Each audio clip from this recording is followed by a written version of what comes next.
अस्सलाम वालेकुम, कैसे हैं आप लोग? मुझे पूरी उम्मीद है ज़बरदस्त होंगे। आज जो हम डिस्कस करेंगे वो इलेक्ट्रॉनिकल पार्किंग ब्रेकिंग सिस्टम होगा और हम उसके बारे में आज एक्सप्लोर करेंगे, उसको जानेंगे, उसको समझेंगे। चलें स्टार्ट करते हैं।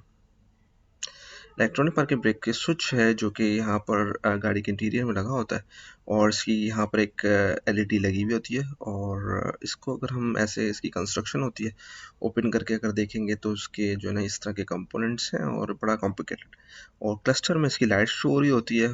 और उसके अलावा अब हम इसका एक्चुएटर्स को ओपन करते हैं। एक्चुएटर्स को ओपन करने के 2 एलन की के बोल्ट्स हैं जो कि यहाँ से मैंने ओपन किए हैं और यहाँ पर जो बोल्ट को डी अटैच करने के बाद इसका एक्चुएटर जो है वो बिल्कुल डी अटैच हो जाएगा। तो उसका जो पूरा मैकेनिज्म है वो इस तरह सिस्टम डिस्क को कभी कभी होल्ड और डी डिसहोल्ड करता है। कभी कभी ये जो है जैम होने के प्रॉब्लम्स भी आते हैं इसमें और इससे रिलेटेड जो है ना कभी कभी डीटीसी क्रिएट हो जाता है। कभी कभी इसके प्रॉब्लम्स जो हैं वो नॉर्मली आफ्टर रेनिंग यानी बारिशों के बाद जो भी जो है ना इसमें जैम हो सकता है। ये मैंने इसका एक्चुएटर डी अटैच कर दिया है। अब इसका ये मैकेनिज्म है। नॉर्मली ये मैकेनिज्म जो है वो मैकेनिकली ऑपरेट हो रहा होता है और ये जो है ना पिस्टन को पीछे करने के लिए इसको रोटेट कर रहा हूँ। इसको रोटेट करने का मकसद यही है ताकि मैं अपना पिस्टन पीछे कर लूँ और ये जो मैकेनिज्म है पीछे हो जाए।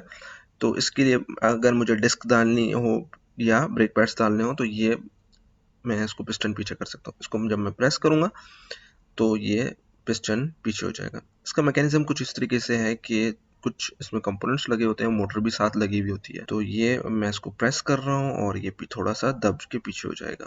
इसके बाद जो है ये मजीद दबाने के से और जाएगा। हाँ, अगर इसको मैं लूज ना करता तो ये पीछे बिल्कुल भी ना होता।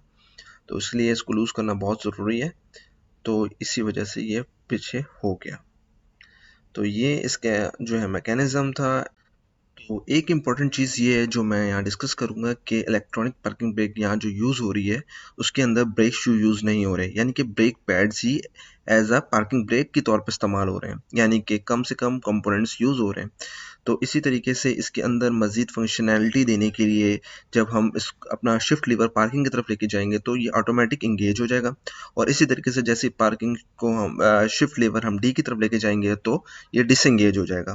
तो अब तक के लिए इतना ही। मिलते हैं नेक्स्ट वीडियो में। अस्सलाम वालेकुम।